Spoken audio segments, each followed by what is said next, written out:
قہار بھی ہے, ایک صفت جبار بھی ہے. اور یقیناً مسلمانوں اللہ تبارک و تعالیٰ بروز حشر میں اپنے قہاروں اور جباری کی صفت کا اظہار فرمائے گا.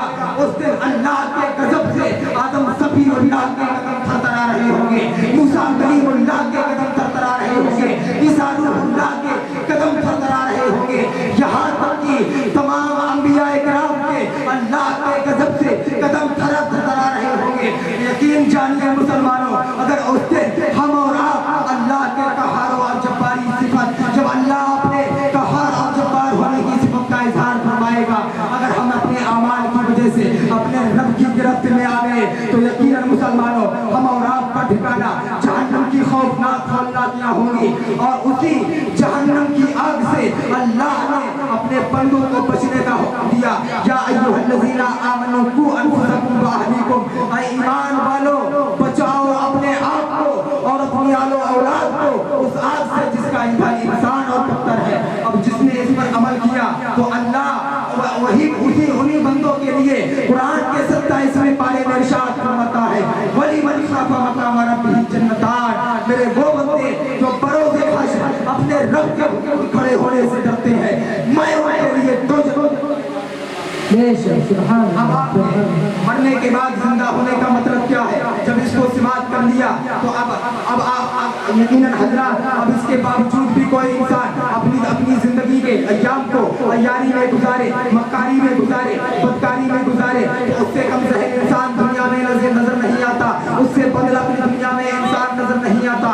اللہ ڈرنے کا حکم دے رہا ہے کہ ڈرو جہنم کی آگ سے, بچاؤ جہنم کی آگ سے. ایک بزرگ فرماتے ہیں کہ یہی اللہ کا خوف بندے کے دل میں ایک لگام کی طرح ہوا کرتا ہے. اگر یہ لگام ٹوٹ جاتی ہے انسان ہلاکت میں پڑ جاتا ہے, انسان گناہوں کے دلدل میں پھنس جاتا ہے. آپ کہیں گے کیسے؟ تو میں کہوں گا کہ آپ کو بدعمال دعوت دیں گے, بدافعال دعوت دیں گے, بدکاریاں دعوت دیں گی, آپ برے کاموں کی طرف پیچھے ہوئے چلے جائیں گے. وہیں پر اگر آپ اپنے دل میں اللہ کا خوف پیدا کر لیں, جب آپ کو گناہ دعوت دیں گے, بدعمال دعوت دیں گے, بدکاریاں دعوت دیں گے, تو وہی اللہ کا خوف آپ کو جھنجھوڑتے ہوئے یہ کہتے ہوئے نظر آئے گا کہ انسان کامیابی بدکاریوں کی طرف جانے میں نہیں ہے, کامیابی بدعمال کی طرف جانے میں نہیں ہے, بلکہ کامیابی اس میں ہے کہ تو اپنی زندگی کو اللہ کے فرمان کی سبحان اللہ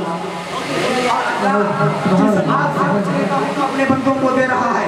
آئیے حدیث پاک کی طرف چلتے ہیں کہ جہنم کی آگ وہ کیسی آگ ہوگی. مشکوٰۃ شریف کی حدیث پاک ہے, حضرت ابو ہریرہ رضی اللہ تعالیٰ عنہ حدیث کے راوی ہے, روایت کرتے ہیں کہ اللہ کے رسول نے جہنم کا تذکرہ کرتے ہوئے ارشاد فرمایا کہ اللہ نے جہنم کی آگ کو دنیا کی آگ سے 70 درجے زیادہ گرم کیا ہے. اور اللہ تبارک و تعالیٰ نے اس دنیا کی آگ کو اگر جہنم کی آگ سے بجھا کر کے نکالا ہوتا تو انسان دنیا کی آگ سے فائدہ حاصل نہ کر سکتا تھا. اب آئیے اور آگے بڑھتے ہیں حدیث پاک کی طرف. یہی مشکوٰۃ شریف کی حدیث پاک ہے, مسلم شریف میں یہ حدیث پاک ہے, یہی حضرت ابو ہریرہ حدیث کے راوی ہے, روایت کرتے ہیں کہ اللہ تبارک و تعالیٰ نے فرشتوں کو حکم دیا, اے فرشتوں جہنم کی آگ کو بھڑکایا جائے, جہنم کی آگ کو دہکایا جائے. فرشتوں نے جہنم کی آگ کو دہکانا شروع کیا, یہاں تک کہ جہنم کی آگ کو 1000 سال تک دہکا ڈالا, یہاں تک کہ جہنم کی آگ سرخ لال رنگ کی ہو گئی. اللہ تبارک و تعالیٰ کی بارگاہ میں فرشتوں نے عرض کیا, مولا جہنم کی آگ کو گرم کر دیا گیا ہے. اللہ کا ارشاد ہوا, اے میرے فرشتوں ابھی جہنم کی آگ کو اور دہکایا جائے. فرشتوں نے 1000 سال تک جہنم کی آگ کو اور دہکایا, یہاں تک کہ جہنم کی آگ سفید ہو گئی. پھر اللہ کا حکم ہوتا ہے, اے فرشتوں 1000 سال تک اور دہکایا جائے. پھر جہنم کی آگ کو 1000 سال تک دہکایا جاتا ہے, یہاں تک کہ فرشتے اپنے رب کا حکم بجا لاتے ہیں, جہنم کو 3000 سال تک دہکاتے ہیں, یہاں تک کہ سخت سیاہ کالے رنگ کی جہنم کی آگ ہو گئی. اور آئیے حدیث پاک کی طرف چلتے ہیں. حضرت ابو سعید خدری رضی اللہ تعالیٰ عنہ حدیث کے راوی ہے, روایت کرتے ہیں اللہ کے رسول نے حدیث پاک میں جہنم کا تذکرہ کرتے ہوئے ارشاد فرمایا کہ اللہ نے جہنم میں اونٹ کے برابر سانپ کو پیدا کر رکھا ہے, کھچر کے برابر بچھو کو پیدا کر رکھا ہے. اگر وہ جہنمی سانپ جہنمی بچھو کسی جہنمی بندے کو ایک مرتبہ ڈس لیں گے, ایک مرتبہ ڈنک ماریں گے, تو اس کا درد, اس کا زہر 40 سالوں تک رہے گا.